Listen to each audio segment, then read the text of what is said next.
Gerallt Berans, dwi'n gweithio i raglen Heno yma yng Ngogledd Cymru. Dwi'n gohebu ar bob pwnc dan hael ledled y gogledd o Ben ucha Ynys Môn lawr i gyffiniau Aberystwyth ac belled a Wrecsam a Caer i'r Dwyrain.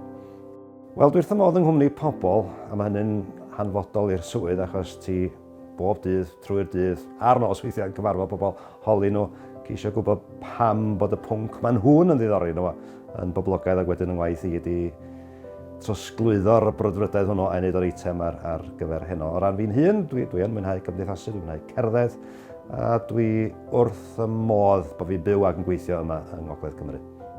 Fel mae pawb yn gwybod am Rhys Meirion, mae'n anodd iawn gwrthod unrhyw beth mae Rhys yn ofyn i ti wneud. Dwi wedi cerdded efo fo ar dair taith cerddwr ymlaen. Ac dwi eisiau bod a ddechrau sôn di bod am Cylchdaith Cymru cyn diwedd y trydydd cerddwr ymlaen. A wedyn, rhywsut neu gilydd, mae Rhys wedi'n rhaffu fi mewn unwaith eto ac na fo. Dwi wedi clywed am rai o'r pethau sy'n wynebu. Dwi'n mynd o'r hoff o ddŵr. Dwi rioed wedi cneifio dafad yn y mywyd. Dwi'n wedi gweithio cyd-efau. Dwi'n mynd chwibanwr da iawn. Dwi'n edrych ymlaen at bethau fel yr haffa a'r anturiaethau dan ddaear. Dwi'n edrych ymlaen at y teithio, sicr wrth y modd yn gweld Cymru. Bennam yn debyg, edrych ymlaen at cymdeithasu ar bod yn rhan o rhywbeth cofiadwy unwaith eto.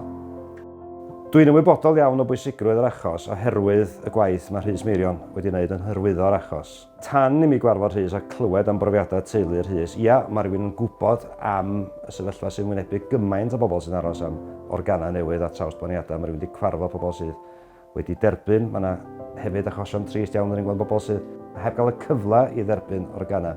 Mae rhywbeth sydd yn flinllaw yn y meddyliau pobl. A gobeithio bydd y daith yma a'r digwyddiad yma yn codi ymwybyddiaeth pobl.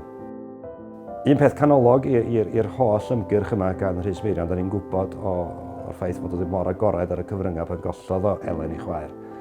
Bod Elen a'i merch wedi trafod rhoi organau chydig cyn marwolaeth Elen felly. Mae'r ffaith bod ni'n gallu uniaethu fo hynny a tynnu'r eu profiad nhw a gweld bod nhw wedi bod yn agored iawn yn trafod y peth. Sa neb yn dymuno beth ddigwyddodd i neb wrth gwrs yn ei hachos tris nhw. Ond maen nhw wedi cychwyn trafodaeth, mae trafodaeth yn parhau, ac gobeithio bydd y daith yma yn fodd i bobl feddwl, allai ddim i benderfynu yn fan ar lle, ond i feddwl mwy am y cwestiwn anodd iawn yma, dweud y gwir. Mae o'n gwestiwn anodd, ond mae'n sicr mae'n gwestiwn mae'n rhaid i drafod.